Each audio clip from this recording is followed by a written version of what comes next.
Peace. Divine Education Law. On this understanding day, I build that everybody gets to see clearly, mentally, physically, emotionally, and spiritually. And I hope the understanding that you seek comes in due time, because it will. Just hope you're around in the physical to get it. My topic for today is the bridging of the supreme math and the supreme alphabets. Now, a lot of people are told pardon self, that you cannot blend or merge the supreme math and the supreme alphabet.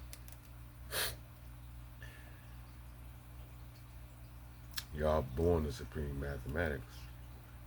You don't have to do that because everything naturally coincides with everything else. It's a natural flow. That's why supreme mathematics are in this particular order that they are, because they are principles to be followed, thus being the law and order. Well, how do you convey the law and order? Through language. What is the language? Supreme alphabets. That is the language spoken by those who are conveying those principles. So how do they not intertwine and merge?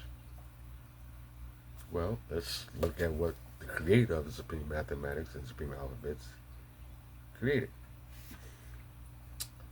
Allah the Father created the supreme math and supreme alphabets in order for those to be the keys to unlocking the mysteries, or what we didn't know and understand about the supreme wisdom of the NOI.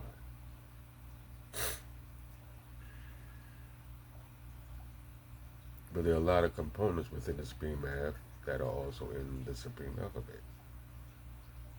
Wisdom, power, equality, God.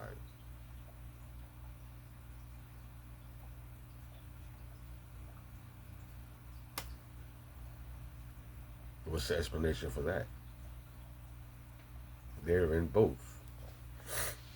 They are a principle and they are utilized as part of the language for you to express the principle. See, if you're going to gatekeep something that cannot be changed. Even something written in stone can be ebbed away over time. So, once again, if the principles are the law and order, how do you speak or interpret that law and order, not only for yourself to know and understand, but for others to know and understand? It's through language. So what is the language? The supreme alphabet. I don't care if you don't like it. I don't care if this is how I was taught. Keep all that. This is why you're where you're at, and this is why people who can constantly grow and elevate, You can dodge 120 all of your whole life. But if that's all that it is that you garner on this life, you're still limited. Because this is supposed to be the study of what? Everything in life? We're studying the science of everything in life. So whatever you're seeing, experiencing in your lifetime, you have to do the knowledge to. You have to learn it. From the moment that you were born and you started picking up from your senses, you were learning. You were doing the knowledge. It never stops. So you knowledge 120. You got knowledge 120 on cap. You got knowledge of 120. Knowledge, 120 wisdom, 120 understanding. Now you got 360 of Allah Supreme, mathematics, alphabets, and 120. That's just based upon this. What else is there for you to need to know? The science of everything in life. So do you stop learning once you got a 120 of knowledge, 120 of wisdom, 120 of understanding? No, you don't stop. Because first and foremost, you need your entire lifetime to actually get the total understanding of 120, the total wisdom of 120, of the application of it, and the total doing the knowledge of it. So it's never ending. It doesn't stop.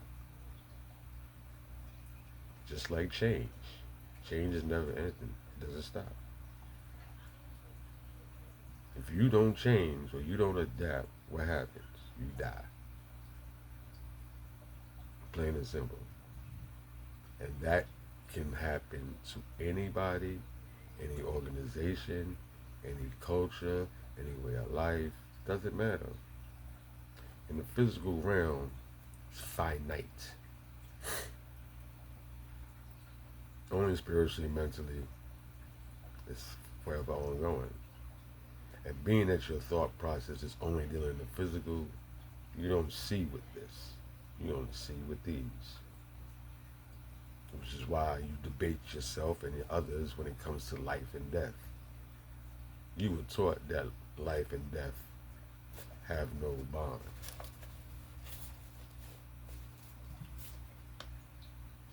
Do they or don't they? You live physically to the point of death. It's a straight line.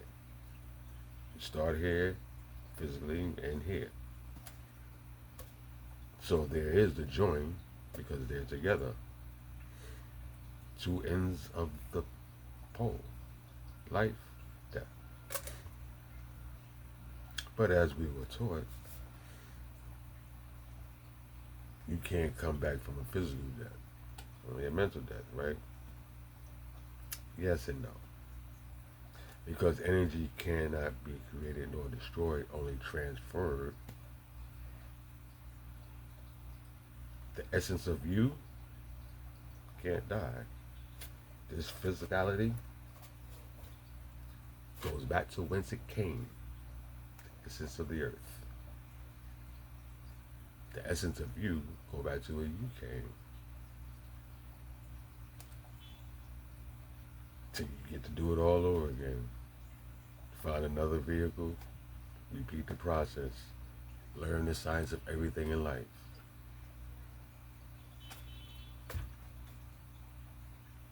That is eternal life.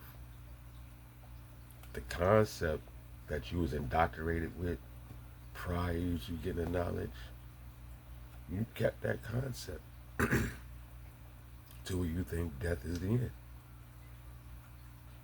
Because nobody's seen a physical person come back from the dead. You can only come back from a mental death. That's in this time in the physical plane. Once you finish your job here, it doesn't end. But being short-minded and narrow-minded in your thinking doesn't allow you to see that. Because you weren't properly taught. You was indoctrinated. And it's not your fault. It's not even your educator's fault. It's the simple fact of repetition and habits through generation and generation after generation. Just like you inherit all the good things throughout your family tree, you inherit the traumas as well. The language is encoded within you. There is no separation in that, is there? If we're to be putting everything and everybody together and we're not about separation, then why is it that y'all want to separate so many things? I need clarity. This is why I ask the questions. I ask myself the questions. I ask the cipher that's closest to me the questions. And I ask y'all. I have my formulation of how I see things. Because I'm living it. And every day as I live in this physical world, I learn more about myself in the mental capacity, in the spiritual capacity, in the emotional capacity, which can go outside of this physical realm, which is where y'all are stuck at, the physical. If it's not dealing with the five senses, it doesn't exist to y'all. It's mysterious. It's spooky.